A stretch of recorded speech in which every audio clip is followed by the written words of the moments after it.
All right, there we go. We're starting. So with the recording for our asynchronous viewers and folks that are with us, there are a number of people that appreciate and listen to the discussion. So glad that they've been a part of that too. So um, it does seem like it's gone fast, doesn't it? I do feel like that. Any other feelings about how this has gone? This stretch through the Bible? I lost the thread, but I feel like it I still whenever I am connected and keeping it going, I enjoy it. So that's good. You know, It I is. think, it's it it is it is a reminder when I do some reading, when I do the reading, I feel better. So when I don't do the reading, I have all kinds of, I'm busy. I've got the meeting. I've got this. I've got that. And it's easy to kind of fall off of that. But I think that I need to try to make it more routine um, in general because it does definitely feel better when it is.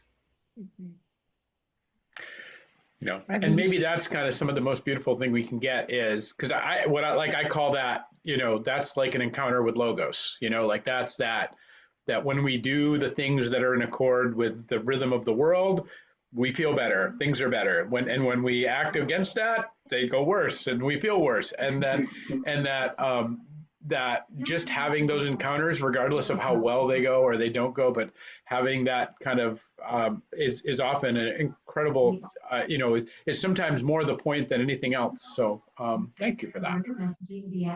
I enjoy the regular practice, that habit that has developed, as well as this opportunity to come together to make it richer. Because whenever I come to these meetings, I get so much more than what I got on my own in reading. And what I've really enjoyed about how this has all been laid out is that you really get this, it's an incredible overview. And what I was noticing in this week, well, it seemed like in the beginning when we started with the Old Testament, we kind of got a foreshadowing. We got some of the old stories, and we got a view or an idea of the violence of that time, which I thought was really interesting, as well as a foreshadowing of Christ's coming through the prophets and through the different readings. And then we got to kind of the middle part of this journey, and it felt like we got reintroduced to Jesus and what he taught us while he was here and living amongst us. And then this past week, it's felt like, and now we're seeing, okay, and this grouping, the formation of the church. But what was really striking to me in the last several days of reading, we're seeing a foreshadowing of the end of the Christ's second coming. So it's like Christ coming, Christ is here, foreshadowing of, and he shall come again. And I loved that thread. I found that fascinating. I really enjoyed that. That's awesome. So my yeah, as most of you, I'm sure most of you know that I do a live stream 3 days a week, Tuesday, Wednesday, Thursday. And as Providence would have it, today's what the text from today was the one who is, the one who was, and the one who is to come.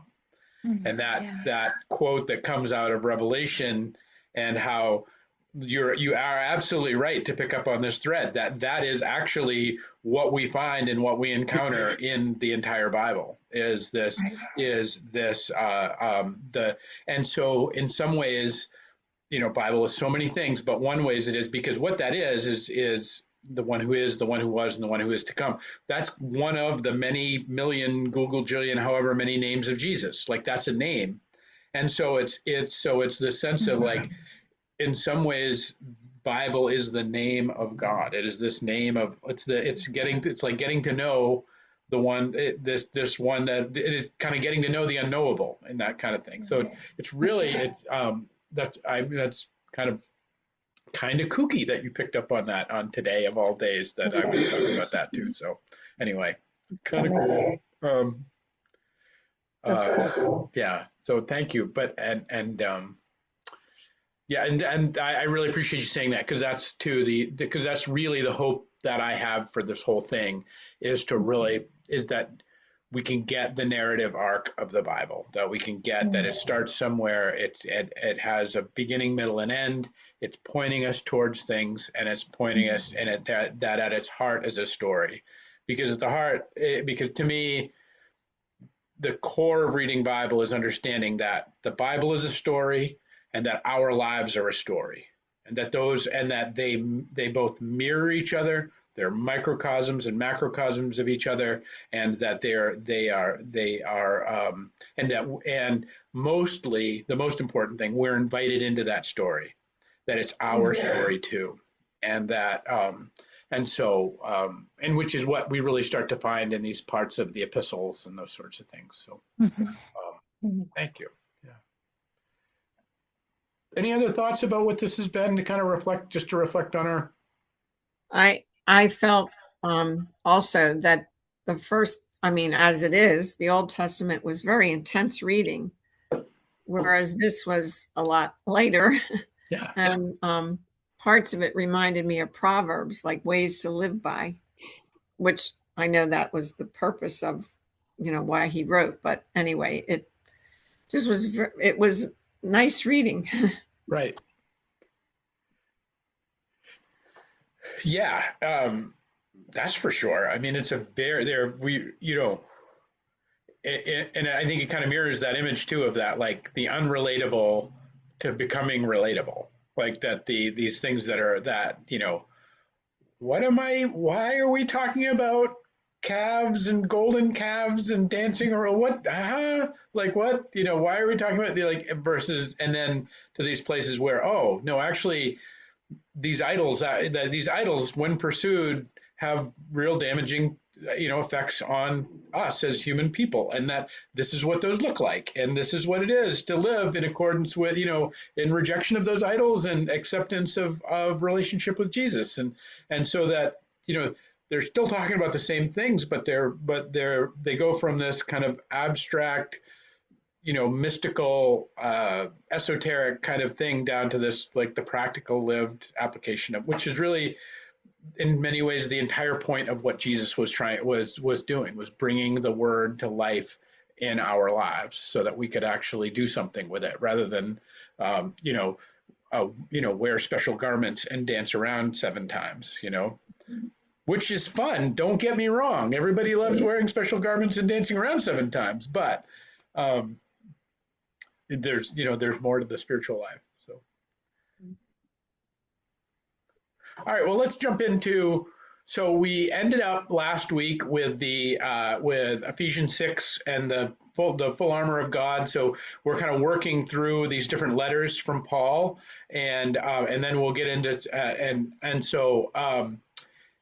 the importance of those, so you're getting just snapshots of them. I mean, each one is a whole journey into itself, and so just to get one kind of thing on Philippians or one on Colossians, as we do tonight, really is kind of unfair in a way to the book. But it also is, I think I like it because it gives us an opportunity to kind of see this is what Paul was driving at in this. And so in Philippians, so we get this really short text this week, that are on last Tuesday, from Philippians 4. So Paul is in prison. He writes to Philippians and tells them this. They're the church in Philippi, Philippi is it's a rough town. And so there's a lot not to rejoice about there.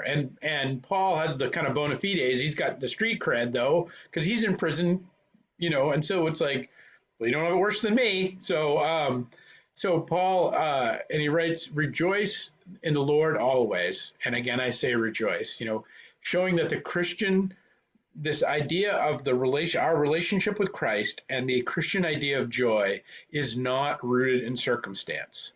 It's one of, like, for me, it's one of these things that everybody says, count your blessings, and counting your blessings is great because it is a gratitude exercise, and it can get us out of a hole when we find ourselves in one.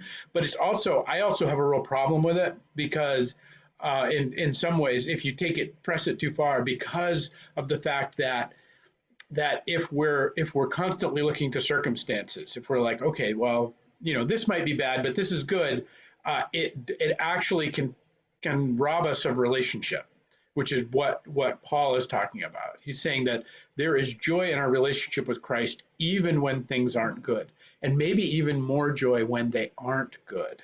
Maybe in the fact that when we're and so that the nearness and so that the joy is about the fact that the nearness and the faithfulness of God and of Jesus with us that is always present. And now that doesn't mean we can always feel it and we can always encounter it, but it does mean that it's always there. And so he urges them to replace anxiety with prayer. So this is, again, super practical application of, this is one of the things that therapists make me mad about, and not because they're therapists or not because they're bad, but because the world steals the church's best stuff because the church doesn't know they have it. It's like, I don't know how many veterans retreats or things I've been to that they talk about mindfulness meditation. Well, mindfulness meditation is awesome, but here you have Paul in prison writing to this church in Philippi that's being harassed, saying, when you start worrying about these things, pray. Well, oddly, those are extremely similar things often. And so, supplication, kind of like, don't fight it, but welcome it in. Okay, like, we're going to get beat up today. Today's going to be a hard day. What does that mean? Be willing to contend with the things that are there. Thanksgiving, promising that God's peace will guard their hearts and minds in Christ Jesus. And so Paul, and he says then kind of gives them, like, quite literally kind of gives them a meditative exercise. Whatever is true, whatever is honorable, just, pure, good, think on these things. So it is a guided meditation if there ever was one. And so it presents these elements as tools and as things to pursue, and disciplines, which we can make a part of our lives, and that they're all kind of contained within the relationship with Jesus. So, as a therapist, Andy, there is so much from psychological theory inherent in this. It's like, oh my God, okay, so here's that. What is it? I can't even see. It's in chapter 4. It's on the next page. And it's like, live according to what you have learned and accepted, what you have heard me say and see me do. Then God will have peace with you. Well, guess what? They're now coining this in therapeutic terms, radical acceptance theory. And it's like, it's not radical acceptance theory. It's been, that's what, like, mental health people do. They rename things like it's all new. It's like, these are not new concepts. And I've seen it throughout these readings. right. Yeah. Yeah. And I obviously I have great respect and love for the therapeutic world that's doing good things out there. I'm very much in the vein of, like, anybody who's out there casting out demons. I don't care how you do it, and I don't care how you get there. You want to put your label on it, good for you. Right. But it is one of these things, though, that I just find it amuses me at this point. I find it so, like, oh, that's cute, like, Right. but yeah. So. Well, and it's all kind of 12-step program stuff too. It's like, I had a therapy session this morning and person was struggling with anxiety. And it's like, well, you can keep doing the things you're doing to try to control events, and you can keep banging your head against the wall. And I have banged my head against many walls trying to do the same thing. Or you can accept that you're powerless. You cannot control or prevent. And I think I see this in parenting all the time, and myself as well, trying to protect, control, manage, prevent. And it's like, you are going to knock yourself out, or you're going to, at some point, going to just say, I got to just go with it. And I know that things can happen. The worst of my imaginings can happen, and God may not prevent that. And that's terrifying thing to think about when it comes to your kids. And yet I can either lean into that and with prayer, or try to accept that, or I can keep banging my head against the wall till I pass out. I'll lean into the prayer, because you know what? Banging my head isn't going to fix it either. But it's like all of that, dismiss the anxiety, which is pretty, Yeah. it's powerful stuff. I really love the letters from Paul in general. I just, as every time that I encounter them, whether it's through, reading or stories or Andy's sermons or anything like that, they're really a very, very solid directive on how to move through this world in our complicated times, and they're basically like just straight up commandments too, like uh, rejoice, rejoice. Like this is a commandment, and Right. they're lessons, pray, and that will help you with your anxiety, and having the peace will protect your heart and your inner life and everything else. And I don't know. I just basically we'll just talk about it the whole time, because all of Paul's letters when they're going out there, whether he's like, guys, you're being ridiculous, or, embrace these good things, whichever approach whoever he's talking to, um, I don't know. I just really enjoyed that. And otherwise I don't have much more to say, because Andy said everything that was on my mind. Yeah. So the next book that next letter is the letter to the Colossians. So the church in Colossus. So again, this is they're kind of they're a little bit of they're a one of the good churches, if you want to put it that way. And Paul, so he has this big thanksgiving for them, where he begins for their faith and their love. And then he this is just one of those beautiful images that he offers these guys who are they're doing a good job, kind of thing. The church in Colossus is doing all right, and they really have they kind of love each other well.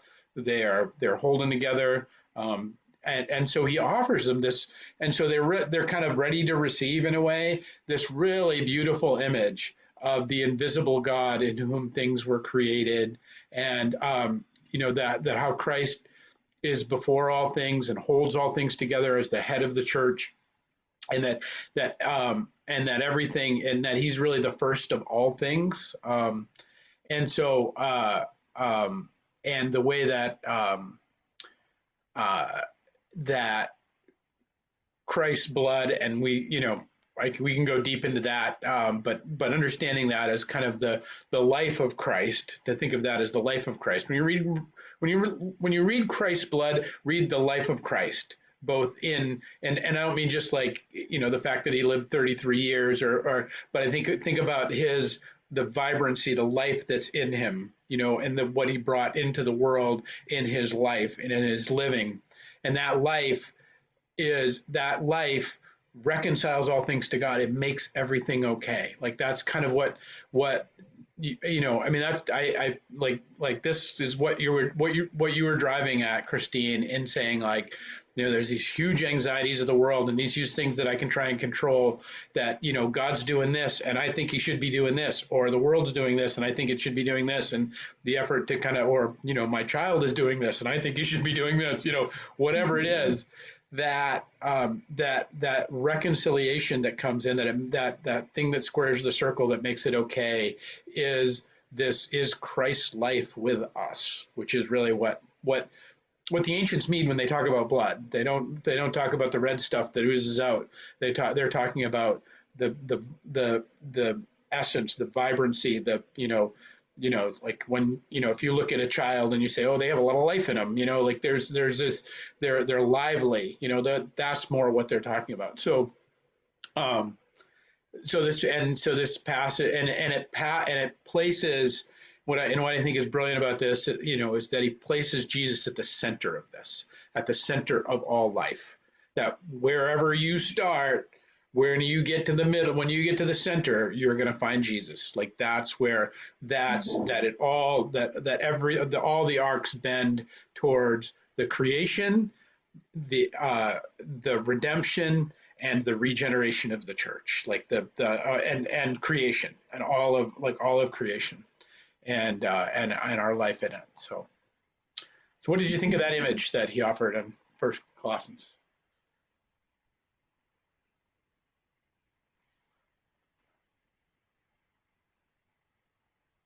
I think that what I've gotten from that and everything is that I have more consciousness of how I feel in my actions and how, life does just kind of flows. And when it flows and, you read these letters and it guides you into how you are feeling and how you're supposed to feel and how it all kind of like just comes together. So I find that I'm less anxious because it's okay. Whatever's going to be is going to be. It's okay.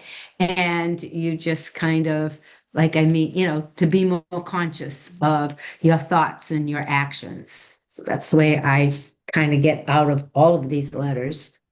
That's beautiful. Thank you. I think you have to bundle it. Yeah.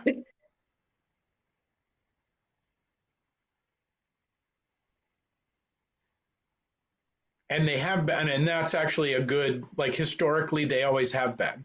Like the early church brought all these letters together, and they really are. They in many ways, even though it was sent to the church in Ephesus, it was not long before the church started bundling all of these, and that they understood that the word he had for Ephesus might also have something, and the word he had for Colossus, they were different tools for different, spiritual states or stuff like that. But we all can benefit from, you can benefit from the whole toolbox. And that the church did that almost very early on. And so for you to kind of hear it that way is kind of, that's how it's always been received.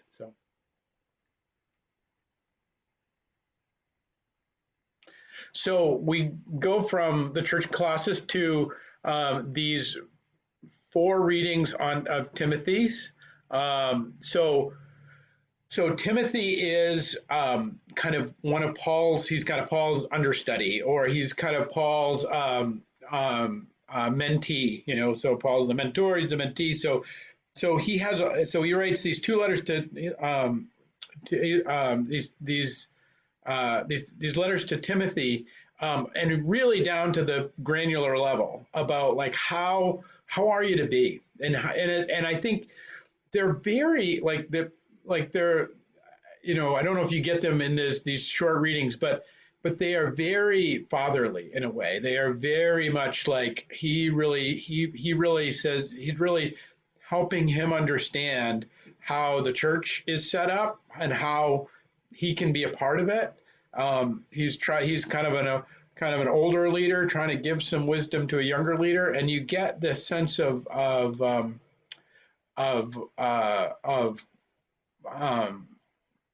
that even early on in this process of the formation of the church, things are coming into focus. Like there's an organization, there's a way of doing things. And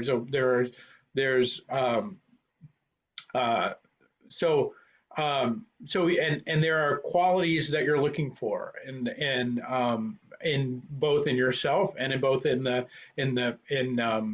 people who are being called. So he lays out these qualifications for the overseers and the deacons. So we read overseers, really it would be bishop, like that. A better translation of that is bishop. Stressing that the leadership of the church is kind of measured by character, which again, remember what we've been talking about. The leadership of an organization is measured by the guy with the biggest club. Like the leadership of the organization is measured by the guy with the biggest pocketbook and can buy the most mercenaries.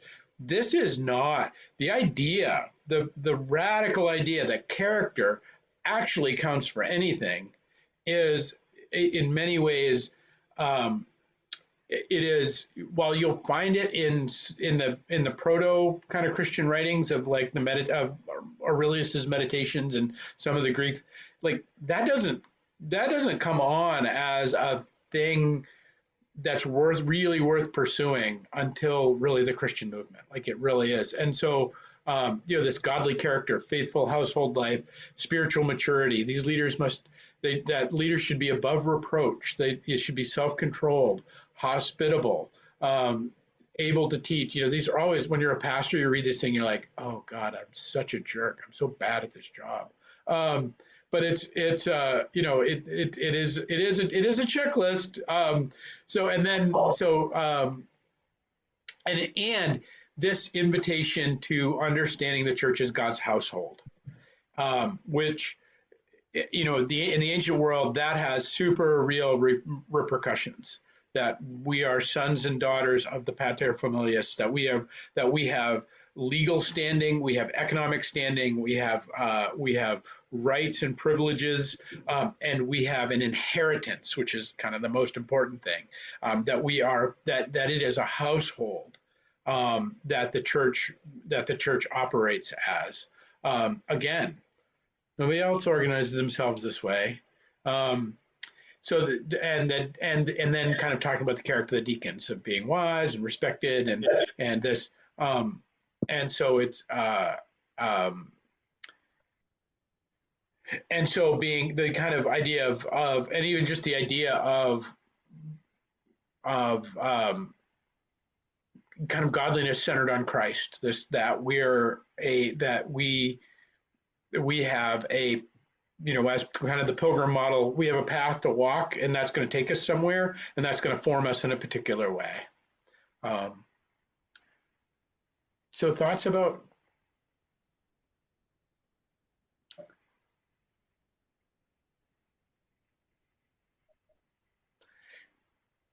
I think the leadership measured by character,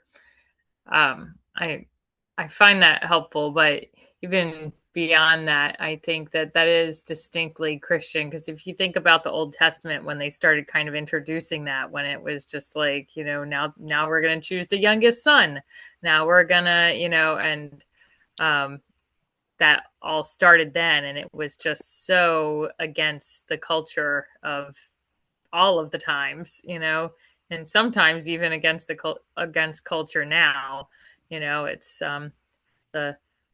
the louder people, the more controlling the people with the better numbers, the taller people, like all of that tends to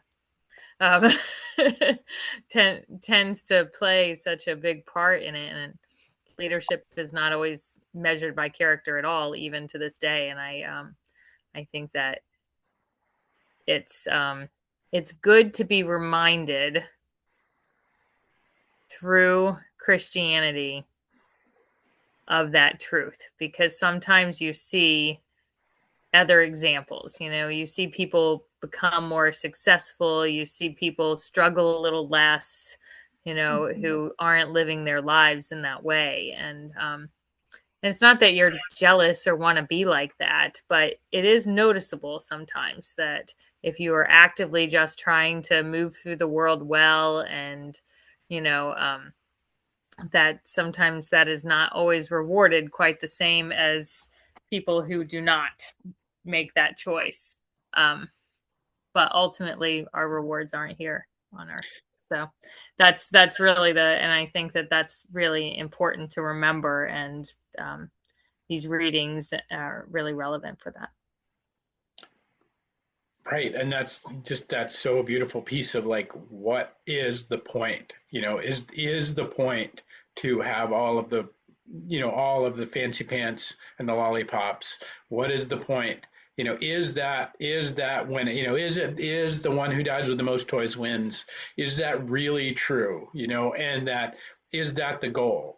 Or is the development of the character that can contain the heart of Christ, is that the goal? And that and that, so it's really, what are we pointing at? And that's really what he's, and that's totally what he's driving at in everything he's trying to teach Timothy, is saying, like, because, if you think, the reason we look at leaders and we either respect them or we don't respect them, or even the reason that we just look at them and we have if there's leaders that we have a problem with, the reason we have a problem with them is because we understand there's a different standard, and that standard actually comes from Jesus. It actually comes from these very writings of Paul in the early church, that of these writings of Timothy, that he's laying out, that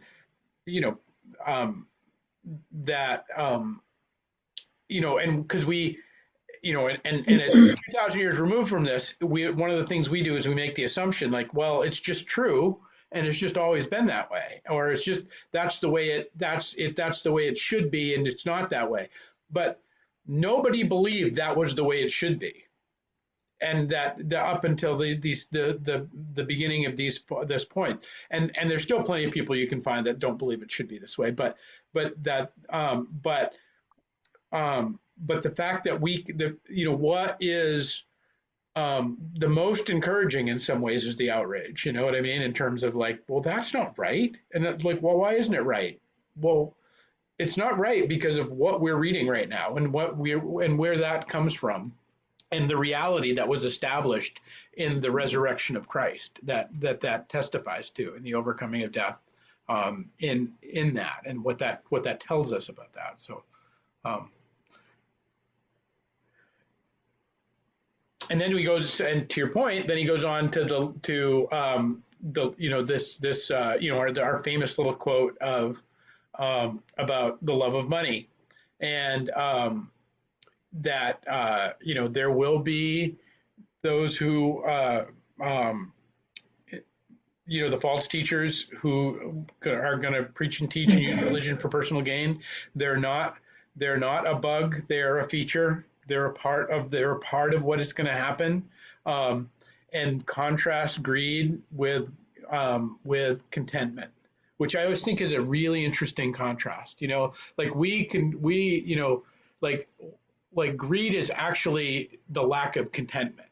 Like, I'm not to not being content, and that I always said that's a beautiful kind of image, and that the great line of the love of the love of money is the root of all kinds of evil, and then the charge, and that the antidote to that, and he's not saying that we shouldn't have it, because we've all have it. It's a feature, not a bug. And so, but what do we do with it? That the antidote to it of the church is generosity. Is that being generous actually is the antidote to the things that would work against us. And that's not just financial generosity. It's generosity in spirit. It's generosity in action. We have money. I mean, people have money, or they don't, but it's just the misplaced love in regards to the money. And if you offer that generosity into the world in all types of ways, then then we'll keep going. I don't know. That's all I got. Got a little hit a little dead end there, but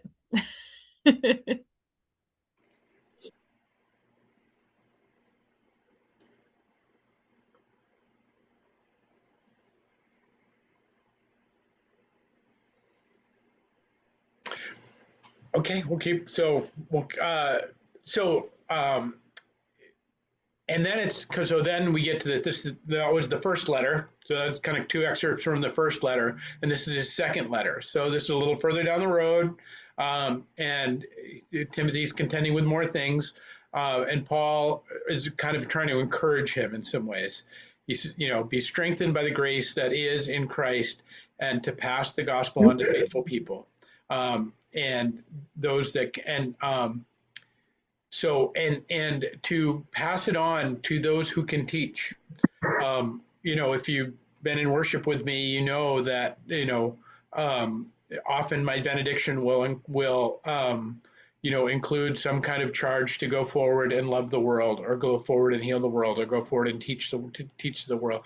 That is an invitation to this, out of this very piece of Second Timothy of Paul's injunction to Timothy to create a chain of faithful transmission. That it's the old saw that your life and you may be the only Bible that anybody ever reads. That you may be the very thing that and then he uses all kinds of examples of the images of the soldiers and the athlete and the farmers to show the qualities of what it takes to be in Christian ministry. So and the idea of both. So endurance is a big theme here, but also the idea of avoiding, of not getting into the things that create trouble. Particularly, quarrels. I know that quarrels never happen in the church. I understand. And then empty talk, which gets translated as empty talk, but it's really gossip. Like, that's what we're talking about. And then he ends it with calling for calling for us. And I just love this kind of invitation. He says, Timothy, like, what you need to do is correct opponents with gentleness. Like that, okay, you've got people that are working against you. You've got people, what do you do with them? You're gentle with them. And I just love that image of, we're in such an era of just wanting to whack the next person. We get, you show up with a knife. Well, they show up with a knife, you show up with a gun. Like this escalation and we see it in destroying relationships. We see it. Parents are estranged from children, people estranged from each other. And the idea that, like, oh no, if somebody disagrees with you, that's not the invitation to go get the shotgun. That's the invitation to go get the bouquet of flowers.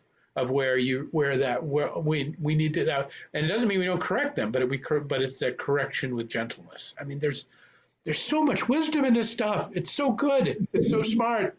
And that understanding that it is also God's process with them, that it's God's working into the repentance of somebody's heart and not necessarily ours. That it's God that's going to free them. That Jesus is going to free them from the devil's snare. We're not going to do it. That's always a hard one when you're a pastor to understand that, but because we're all egomaniacs on some level or another. We wouldn't do the job if we weren't. But there's this way in which we, that you're like, oh no, I'm not Jesus. Like, Jesus is at work in that person, and I need to bear witness to that in a gentle and beautiful way. And so it's so. I mean, even today, it's countercultural. Like.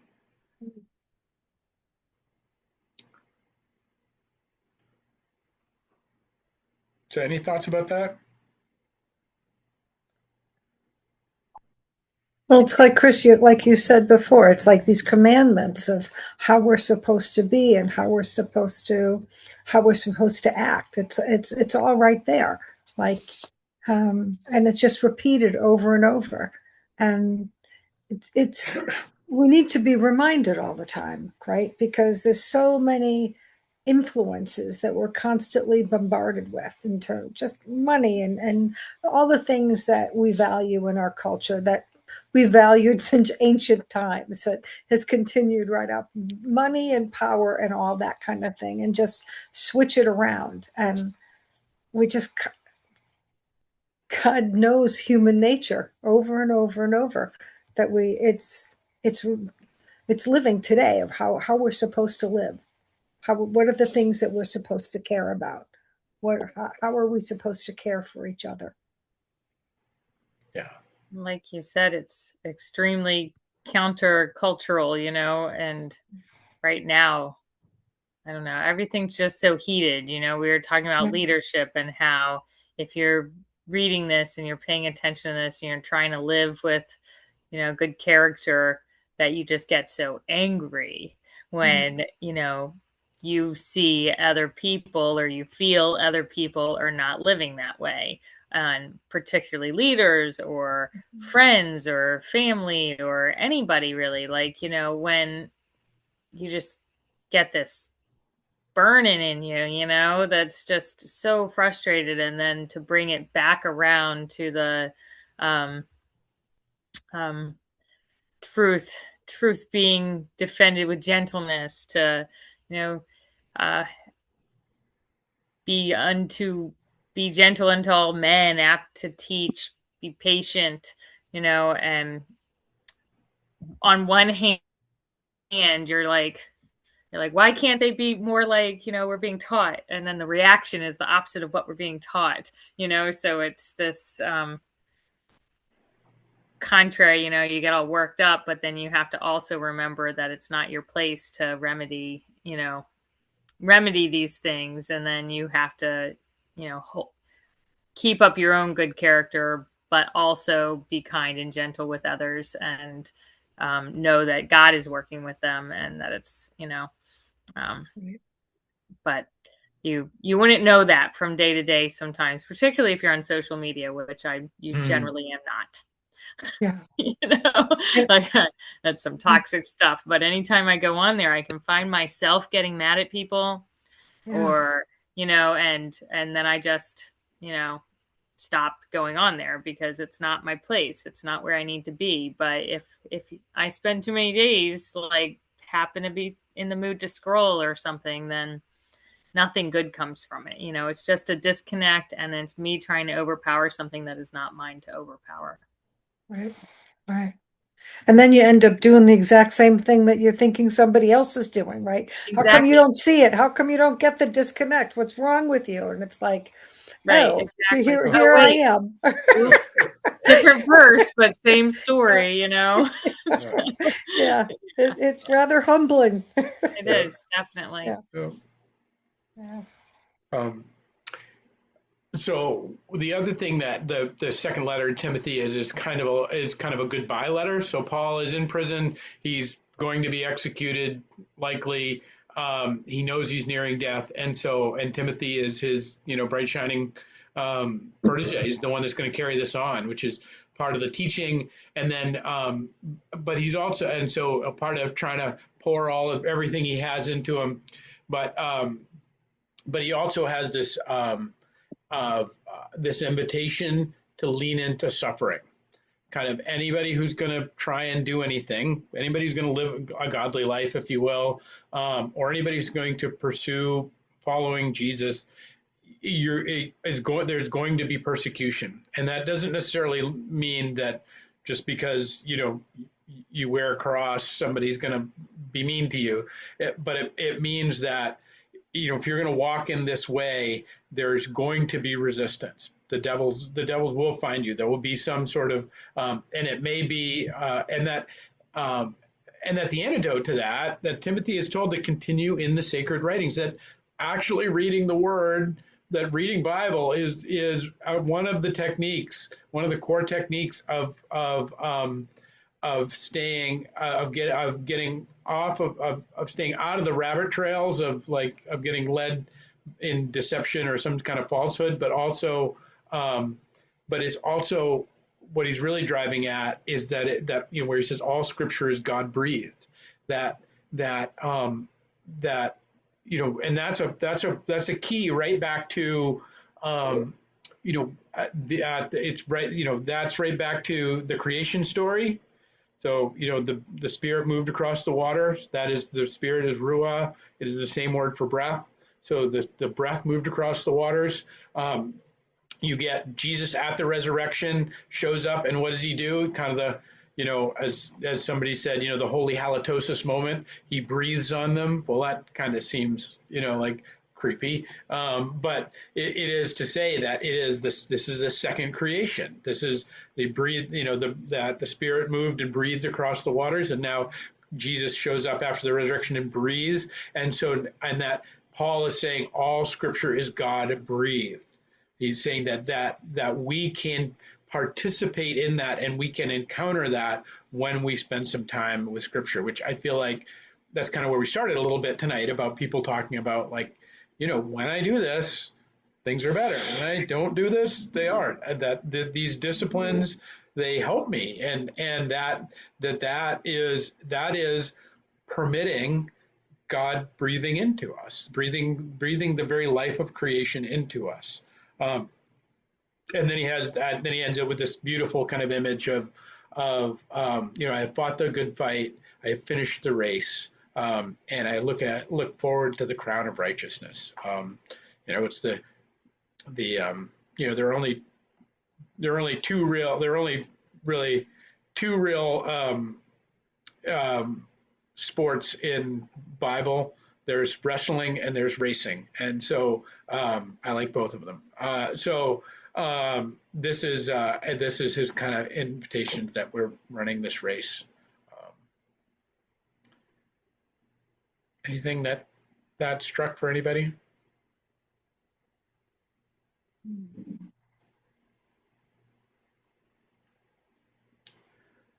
So our last reading of tonight, yesterday's reading was we've left Timothy behind, and now we go to the church in Thessaloniki. So Paul writes in this letter to the Thessalonians.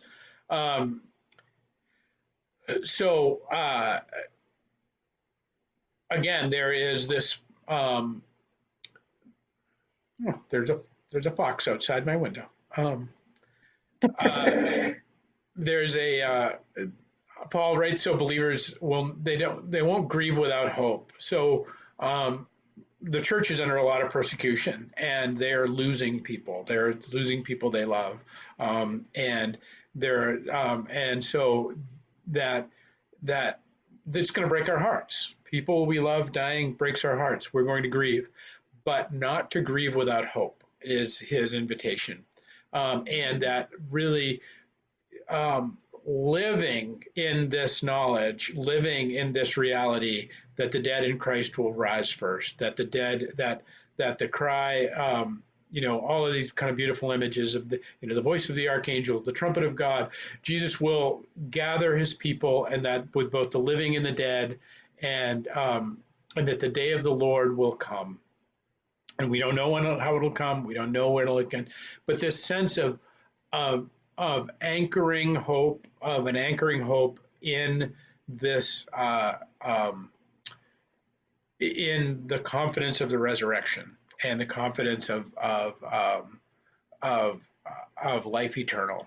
And I always love the beauty of this image of, because one, it's a little bit of a corrective. It's like, hey, don't give up. Hey, dummies, come on, have hope.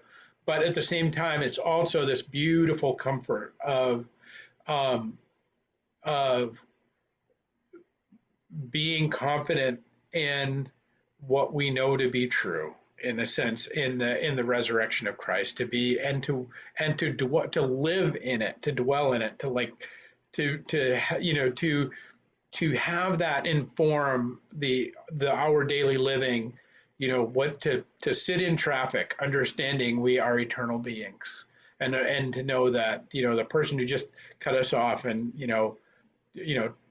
told us we were number one, that they are actually that they actually have, and that in that experience, we are still contain eternity and still have, the hope of Christ and holiness and all of that, and as a way of contending with all of the challenges of daily life. I was confused by one part in that, because it seemed to say that, okay, so those who are dead who believe in Christ will be brought up first, right? Mm-hmm. So does that mean that none of this happens until Christ comes again? So I always thought, okay, when I die, hopefully I'll meet the Lord and I'll go to heaven because, I believe. But it sounds like, well, not necessarily. Maybe I have to wait until God comes again. And is that what that means? So,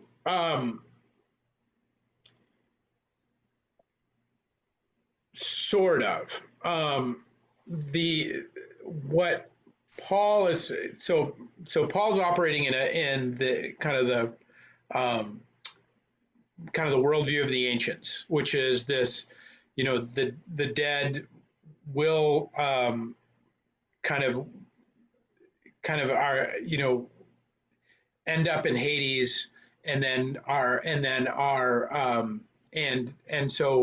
when Jesus had entered Hades, he broke open the door of Hades, and people were released to go, and that heaven and hell were really kind of made manifest, and so that they were raised up to be with God, those saints that had waited. And so it's this idea that, but being raised up first is the sense of like that there's not this intermediate moment that we really do go to be with God, and that for some of us, some people have to work some things out. Like there's some things that the wider salvation of the world has things to work out over time. So there are lots of different traditions that will tell you a lot of different things, but for me, it really is about this idea of when we live a life kind of in relationship with Christ and in relationship to God, there is this and seek that way. There is this way that we do kind of bypass the line. We bypass the things that we have to, there are people there, there's a world full of people who still have never heard the name of Jesus. There are people filled with all sorts of stuff, and that there's ways of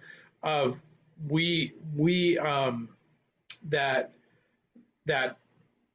it becomes immediately rising into the next life. And so, yeah, other thoughts about that? I just want to, I don't know, I have more questions. Sorry. So, for clarification, it's not that we just, this is a question. I'm not trying to clarify what you said. I'm just trying to, for other people, for myself. So if you live your life or parts of your life and you work towards faithfulness and all of the lessons and belief, I think if you live your life that way, then you work through a lot of other things that make you whole. I don't know.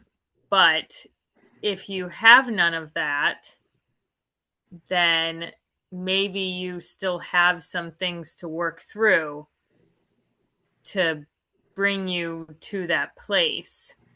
So when you are lifted up, there's different, like, I don't know, just kind of like you said, like a little work to do. But it doesn't mean that you're not welcome. And it doesn't mean that, and I think a lot of traditions are like, well, if you're not faithful, you're not going, and I never really took it as that. It just more like, if you're ready, you're ready. And if you're not, you're not. But it doesn't mean that you can't become ready.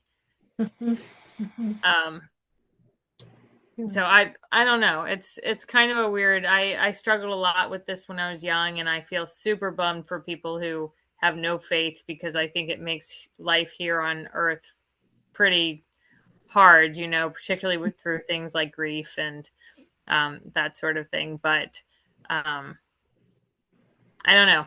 When I was younger, I was like, maybe I'll get reincarnated. Maybe, like I've gone through all of these different stages and have landed in a pretty solid set of faith. And then I still think we all will have a little something to work out, I mean, right. I don't know. Yeah. It's complicated. Our friend Faye is one of the most faithful people I know, and she just has so much fear and confusion as she's passing that she just doesn't even know, like, what if I'm wrong? you know. So and she's one of the most faithful, devout people I've ever met. So Yeah. I don't know. Right. I have to jump. I've got a 6 o'clock, but Okay. I'll see you next All time. right. Bye. See See you you. next Yeah. time. Bye. So just to, yeah, and just to close that out, because it's that, remember, this is to the Church of Thessaloniki, so that is Greek. So these are Greeks who understand the world in a Greek worldview, which means after people die, they go to Hades, and and they will kind of sleep there, and that, part of the ancestor worship of the ancient world was that they had to feed them, that they would then, while you made sacrifices to your ancestors, was so that it was kind of what the shades, which is what these souls were in the underworld, kind of fed on, were these sacrifices. So it's this. So what Paul is saying is that the worldview that you all had, which they can kind of they're kind of getting sucked back into. He's saying, like, none of that applies. None of that is real. That's not how this works anymore. That those who have fallen asleep are that through Jesus, God will bring with him those who have fallen asleep. So that idea of those who are asleep, who have died, are going to be in the are going to rise and to be with Christ. So there's this way of, so it is this reminder of the love of God and the salvation of God in the whole thing. So that's the key to that. So it's kind of written to a worldview that we don't have, in a way. So, all right, that's kind of wrapping us up. Any other questions or anything else? We got one more week, friends. All right, yay! Well done, everybody. Then what are we going to do? We won't have a weekly roundup. Yeah, well, we'll work on it. So But we've got our habits, we've got our consistency of, reading, and we'll continue. But, when we see you, we'll probably be asking you a lot of questions. Yeah. Well, that's the job. So yeah, love it. So we'll have another study coming up for sure. So we'll keep you posted. All right. Peace and grace all. Have a great night. Thank you. Thank you.